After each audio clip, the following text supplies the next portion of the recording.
My name is Judith Lane, 32, and I've spent months pouring my heart into planning my sister's wedding in Knoxville, Tennessee. Picture this.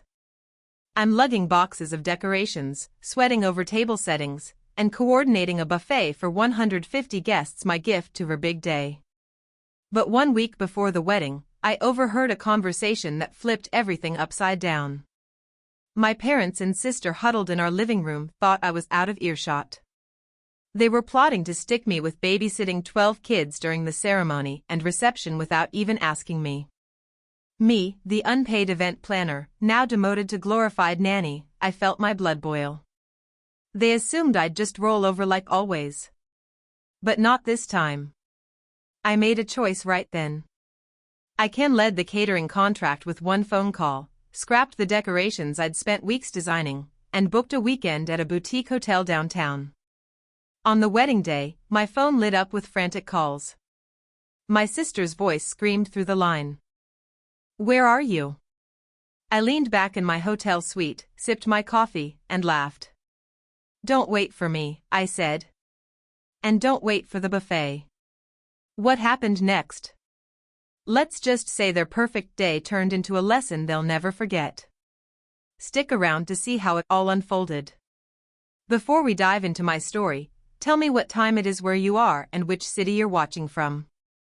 I'd love to know how far my story has traveled. For months, I poured my heart into planning Stacy's wedding, my sister's big day. At 32, I had built a name for myself as an event designer in Knoxville, Tennessee, and this was my gift to her. Her big day was set for a public park with sprawling oaks and a gazebo, perfect for vows. I spent weeks sketching table layouts, sourcing linens, and tasting menu options with caterers. My evenings were a blur of phone calls, confirming floral arrangements, double-checking the buffet for 150 guests, tweaking the playlist to match Stacy's vibe. I even hand-picked fairy lights to drape over the reception area, imagining her smile when she saw it. This wasn't just work. It was love, my way of showing up for family. Tuesday evening, I got home late, arms full of fabric swatches.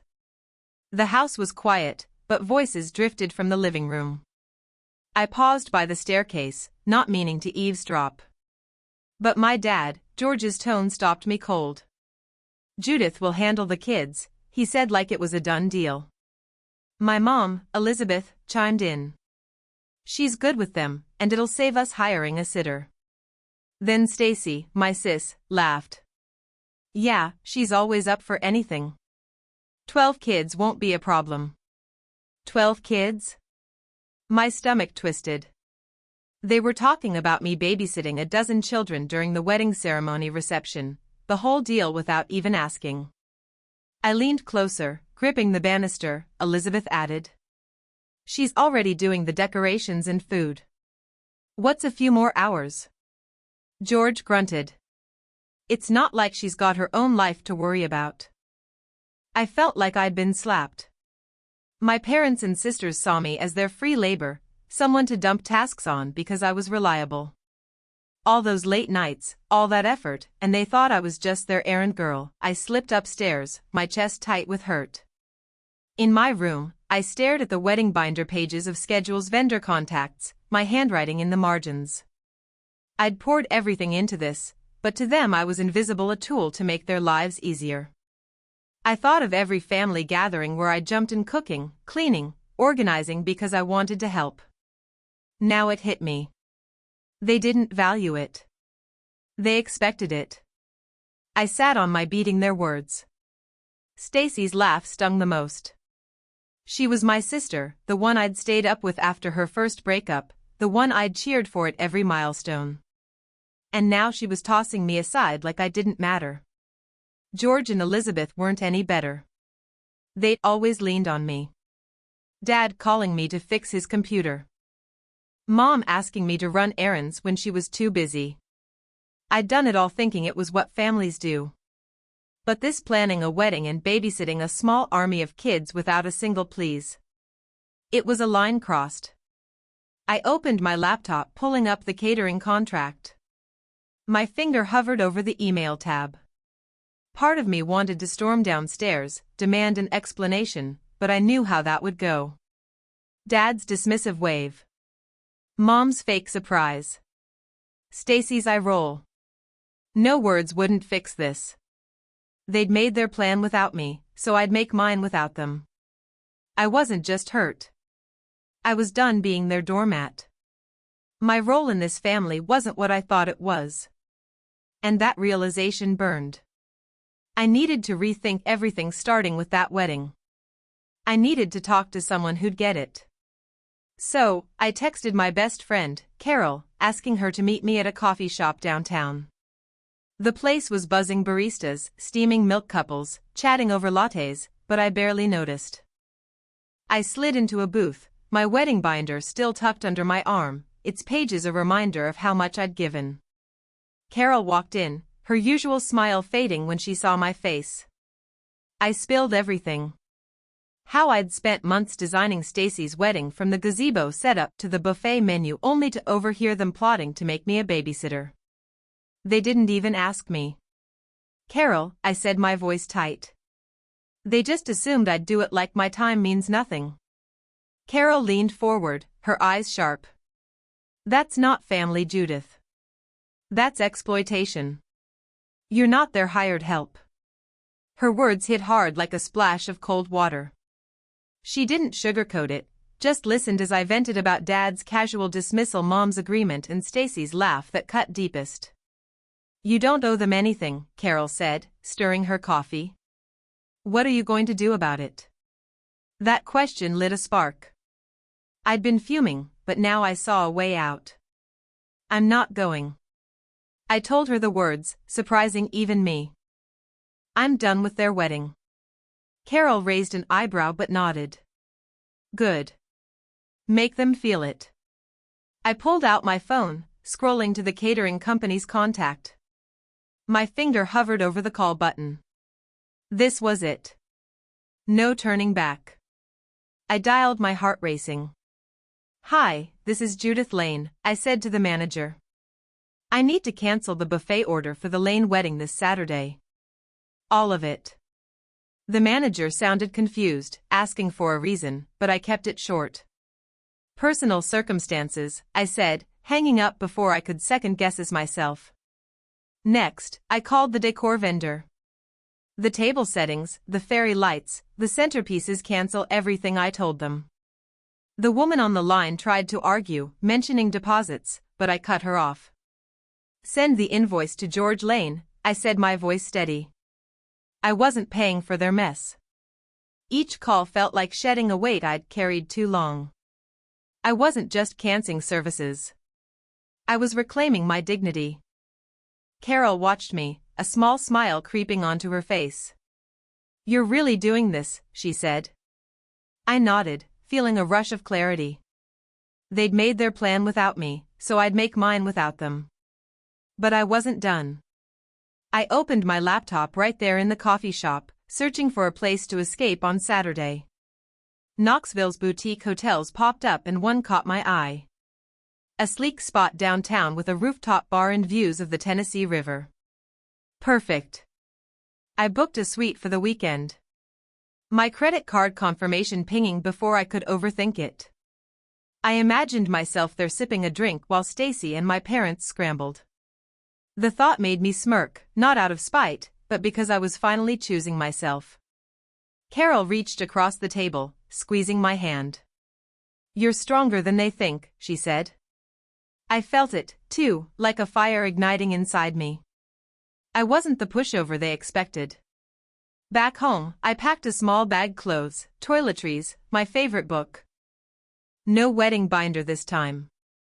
I glanced at my phone, half expecting a text from Stacy or Mom, but it was silent. They had no idea what was coming. I'd spent years jumping when they called, fixing their problems, thinking it was my role. Now I saw it for what it was, a one-sided deal where I gave and they took. Wednesday morning, I double-checked the cancellations. The caterer emailed a confirmation. The decor vendor sent a snippy note about the last-minute change. I didn't care. I called the hotel to confirm my reservation, adding a spa appointment for Saturday. Why not? I deserved it. My inbox had a few messages from vendors asking about final details for the wedding, but I forwarded them all to George. Let him figure it out. I wasn't their safety net anymore. By Wednesday night, I was calmer than I'd been in weeks. The wedding was in 3 days, and I wouldn't be there. Stacy, George, and Elizabeth would face the fallout of their own making. I didn't know exactly how it would play out, but I knew one thing. I was ready to let them deal with it. I turned off my phone, poured a glass of wine, and sat on my couch, feeling lighter than I had in years. For the first time, I wasn't planning someone else's day. I was planning mine. Saturday morning, the wedding day, I woke up to a sunrise over Knoxville. The boutique hotel suite was everything I'd hoped for. Crisp white sheets, floor-to-ceiling windows, and a view of the Tennessee River glinting gold. For the first time in months, I wasn't rushing to fix someone else's problem. No wedding binder, no vendor emails, no family demands, just me, a plush robe, and a cup of coffee from the rooftop bar. I stood on the balcony breathing in the freedom. Stacy's wedding was happening across town at the park, but I was done being their fallback plan. Today, I was choosing myself. I sank into a lounge chair, flipping through a magazine when my phone buzzed. Stacy's name lit up the screen. I let it ring, savoring the moment before picking up. "Judith, where are you?" she shouted, her voice shrill with panic. "The caterer's gone, the tables are bare, and we've got kids running wild." I could hear chaos in the background. Shrieks, clattering dishes, someone yelling about napkins. I leaned back, crossing my legs. "Sounds like a mess, sis," I said, my tone ice cold. "But you didn't ask me to help, remember? You just assumed I'd handle it." She stammered. "We need you here. This is my wedding." I almost laughed. "You needed a babysitter and a planner for free," I said. "Find someone else." I hung up, my heart pounding but steady. 10 minutes later, George called. "Judith. This is unacceptable." He barked, his voice all dad authority. "Get to the park now and fix this." I pictured him standing there, tie loosened, surrounded by confused guests. "Fix it yourself, Dad," I said, calm but sharp. "You and Mom decided I was your errand girl without asking. I'm not coming." He started to argue, but I cut him off. "You made this mess. Deal with it." I ended the call, my hands shaking, but my resolve solid. They'd crossed a line, treating me like I existed for their convenience. I wasn't budging. I sipped my coffee, letting the silence settle. The hotel was a haven. Soft jazz playing in the lobby. Staff gliding by with polite smiles. I booked a massage for the afternoon, something I hadn't done in years. My phone buzzed again. Texts from Elizabeth pleading Judith. Pleas were desperate. I ignored them. Their desperation wasn't my problem. For once, I wasn't the one scrambling to save the day. I felt lighter, like I'd shed years of their expectations.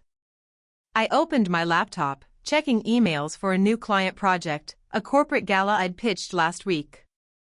Work felt good, like a reminder I had a life beyond their demands. Around noon, Carol texted asking if I was free for lunch. She was in town for a work assignment covering a local festival. I invited her to the hotel's restaurant, a sleek spot with exposed brick and craft cocktails. Over salads, we talked shop, her latest article, my gala plans. "Heard the wedding's a disaster," she said casually, spearing a tomato. I shrugged, keeping it light. "They'll figure it out." Carol didn't push, just nodded, and we moved on to brainstorming my next pitch. It was refreshing. No pity, no rehashing my family drama, just two friends talking business like normal people. My phone kept buzzing, more calls from Stacy, a voicemail from George, even a text from Mom saying, "This isn't you, Judith." I deleted them all. Their words didn't sting anymore. They just sounded hollow. I thought about the park, picturing guests milling around. No food, no decorations, kids probably tearing through the gazebo. Stacy must have been fuming in her white dress, George barking orders, Elizabeth trying to smooth things over. I didn't feel guilty. They'd assumed I'd bend like always. But I wasn't their safety net anymore. I'd spent years saying yes to keep the peace, thinking it made us a family. Now I saw it for what it was, a one-way street. I headed to the spa, sinking into a massage chair as the therapist worked out knots I didn't know I had.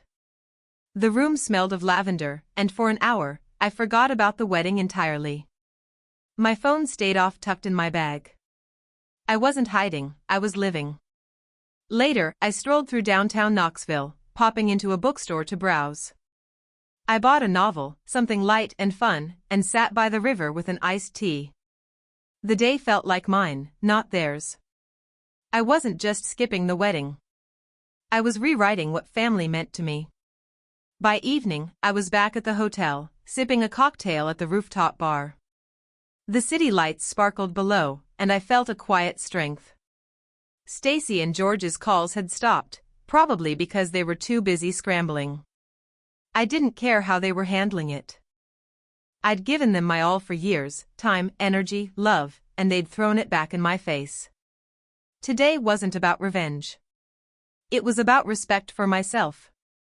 I wasn't going back to being their doormat. I finished my drink, ready for whatever came next. The next morning, my phone was flooded with messages. Most were from numbers I didn't recognize, guests at Stacy's wedding. No doubt caught in the chaos I'd left behind. I'd turned off my phone during my spa session, but now back in my suite, I scrolled through the texts, each one painting a picture of a disaster unfolding at the Knoxville park. One message stood out from Pamela Russell, a guest I vaguely knew as a friend of Mom's. "Judith, this wedding is a mess," her text read. "No food, no decorations, kids everywhere." "I don't blame you for staying away," I smirked, imagining Pamela, a no-nonsense mom of two, watching the scene unravel. She'd always been blunt, and her words felt like a nod of approval. "They should have respected you," she added. I didn't reply, but her support settled something in me. The park must have been a nightmare. Bare tables, no buffet, just a gazebo with nothing to show for months of planning. Another text came from my cousin Matthew. "I messed up, Judith," he wrote. "I went along with George's plan at first, but I told him off today. He's furious." I raised an eyebrow. Matthew had been at the house when Stacy, George, and Elizabeth cooked up their scheme to make me babysit 12 kids. He hadn't spoken up then, but now he was picking a side. "You did the right thing," he added. I typed back a quick thanks, feeling a flicker of connection. Matthew's fallout with Dad was a crack in their united front, and it felt good to know someone in the family saw my point. The real story came through snippets in Pamela's follow-up texts. With no caterer, the guests were left with nothing but a water station and some stale chips from a nearby convenience store. The 12 kids, unsupervised, had turned the park into their playground. Pamela described one boy knocking over a folding chair, another spilling juice on a guest's dress, and a group playing tag through the ceremony area. Stacy, in her pristine white gown, was apparently screaming at a vendor on the phone trying to salvage something. I could picture her face, red veil SKW, as the dream wedding she'd bragged about crumbled. George and Elizabeth weren't faring any better. Pamela mentioned they'd scrambled to hire a last-minute caterer, some fast food joint that could deliver sandwiches for 150 people. It cost them a fortune, around $3,000, she guessed, based on overhearing George's heated call with the bank. The food arrived late, cold, and barely enough. Guests were grumbling, some slipping away before the toasts. Elizabeth tried to play hostess, offering weak apologies, but Pamela said her smile looked forced, like she knew the day was a bust. "Your parents are humiliated," Pamela texted. I leaned back, letting that sink in. They'd counted on me to make everything perfect, but without me, their facade fell apart. I didn't feel glee, just a quiet satisfaction. This wasn't about revenge. It was about consequences. Stacy had laughed off my efforts, assuming I'd handle everything.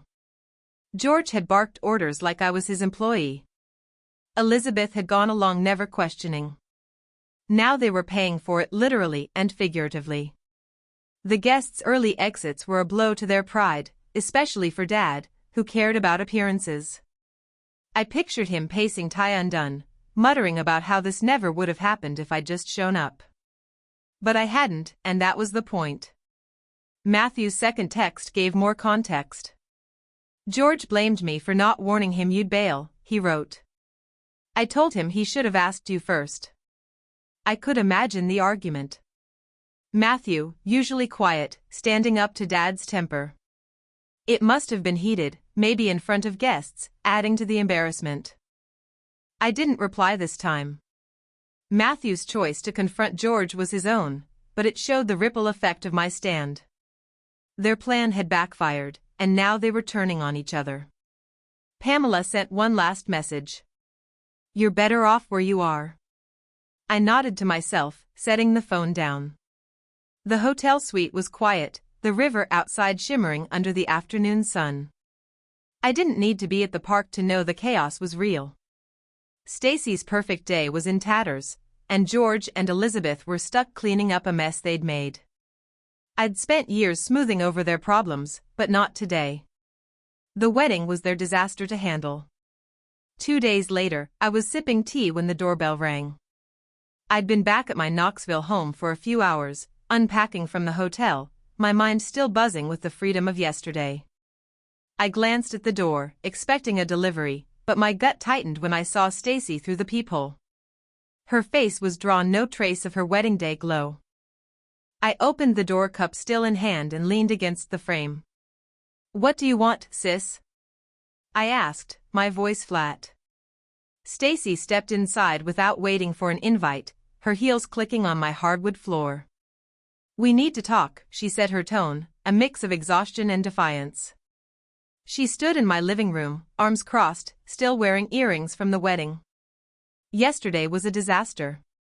Judith, you didn't show up and everything fell apart. I set my tea down, meeting her eyes. Sounds like you had a rough day, I said, letting the sarcasm linger. She flinched but pressed on. I'm sorry. Okay. I didn't mean for it to go like that. We just thought you'd handle the kids because you're so good at everything. I laughed, sharp and bitter. Good at everything? You mean good at cleaning up your messes for free? I stepped closer, my voice steady. You, George, and Elizabeth decided I'd be your babysitter and planner without asking me. That's not family, Stacy.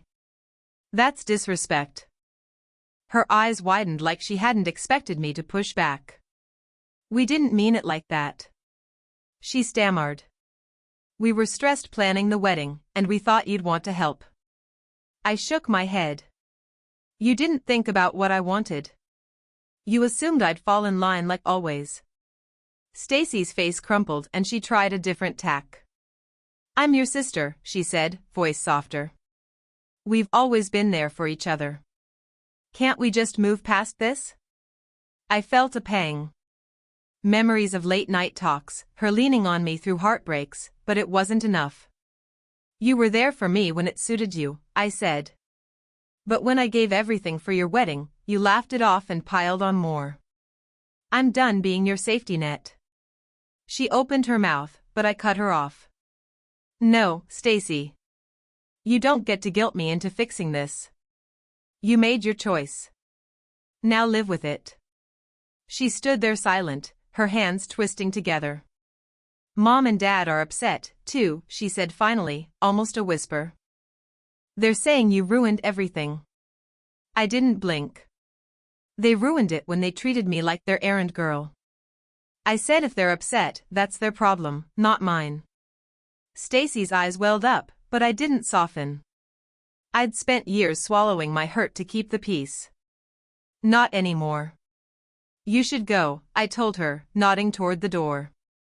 She hesitated, then turned and left, her footsteps echoing as the door clicked shut.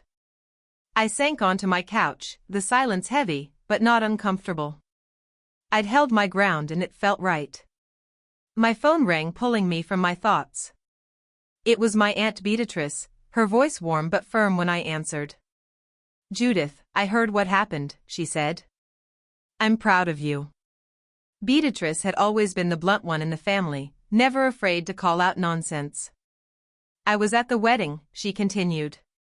"It was a mess, and they deserved it. George and Elizabeth were out of line and Stacy should have known better." I smiled, her words like a balm. "Thanks, Beatrice." I said, "I just couldn't do it anymore." "You did the right thing," she said. "They thought they could lean on you forever without giving back. You showed them they can't." We talked for a bit, her stories of the chaotic reception guests leaving early, George's red-faced arguments confirming what I'd heard. But Beatrice didn't linger on the drama. "Focus on you now," she advised. "You've got a good head on your shoulders. Don't let them pull you back." I promised I wouldn't, and we hung up, her support settling deep in my chest. I sat back staring at the ceiling. Stacy's visit hadn't shaken me. Her apologies were too late, her excuses too weak. George and Elizabeth's anger didn't faze me either. I'd given them years of my time, my energy, my loyalty, and they'd thrown it away. Beatrix's call was a reminder that not everyone in the family saw me as a tool. I felt stronger, ready to close this chapter for good. A week after the wedding, I threw myself into building my own event planning company. The idea had been simmering for months, sparked by the corporate gala pitch I'd sent before the wedding. I named it Lane Events, a nod to my own strength. I rented a small office downtown with big windows overlooking Market Square. My first clients were a local couple planning an anniversary party, and their trust in me felt like a fresh start. I hired a small team, leaned on my years of experience, and poured my energy into every detail: floral arches, curated menus, lighting that set the mood. Within months, Lane Events was booked solid with bookings for corporate retreats and charity galas. The Knoxville News ran a feature on me, calling my work polished and heartfelt. Each success reminded me I was more than a family errand runner. Meanwhile, Stacy, George, and Elizabeth were reeling from the wedding's fallout. Beatrice, always the family truth-teller, filled me in during a coffee catch-up. The botched wedding had cost them more than just money. George's reputation as the perfect host took a hit. Friends and colleagues stopped inviting him to gatherings, whispering about the disaster. Elizabeth's social circle, usually buzzing with gossip, grew quiet around her. They'd shelled out $3,000 for last-minute catering, but the real damage was deeper. Beatrice said they'd borrowed money to cover it, straining their finances. "They're still licking their wounds," she told me, stirring her latte. "But they brought it on themselves." Matthew, my cousin, had also pulled away. After his argument with George at the wedding, he'd stopped showing up to family dinners. Beatrice mentioned he'd called her venting about how George tried to pin the blame on everyone but himself. "He's done with them, too," Beatrice said. Their isolation was a stark contrast to my new path. I wasn't gloating, but I felt a quiet vindication. Their plan to use me had backfired, leaving them to face the consequences: financial, social, and personal. The lesson hit me hard. Respecting myself had to come first. For years, I'd let Stacy, George, and Elizabeth take advantage of me, thinking it was my role as family. I'd planned their parties, fixed their problems, and swallowed my resentment to keep the peace. But family doesn't mean being a doormat. Their lack of respect costs them dearly, not just the money but the trust of relatives like Beatrice and Matthew and the respect of their community. I learned that saying no, setting boundaries, wasn't selfish. It was survival. Actions like theirs, assuming I'd carry their burdens without question, led to their own downfall. A ruined wedding, strained wallets, and fractured relationships.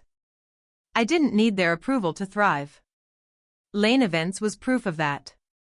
My days were filled with client meetings, venue tours, and late-night brainstorming sessions. I'd built something of my own, something they couldn't touch. Beatrix's support, Matthew's stand, and even Pamela's texts from the wedding day showed me I wasn't alone. There were people who saw my worth who didn't expect me to bend over backward for nothing. That was enough. As I sat in my office reviewing contracts for a spring festival, I felt a clarity I hadn't known before. Cutting off Stacy, George, and Elizabeth wasn't about punishment. It was about freedom. I wasn't waiting for their apologies or hoping for change. I was done carrying their weight. My life was moving forward and I was building it on my terms. Thank you for staying with my story. If you've ever had to stand up for yourself, share your thoughts in the comments. Subscribe and hit the bell for more real-life drama.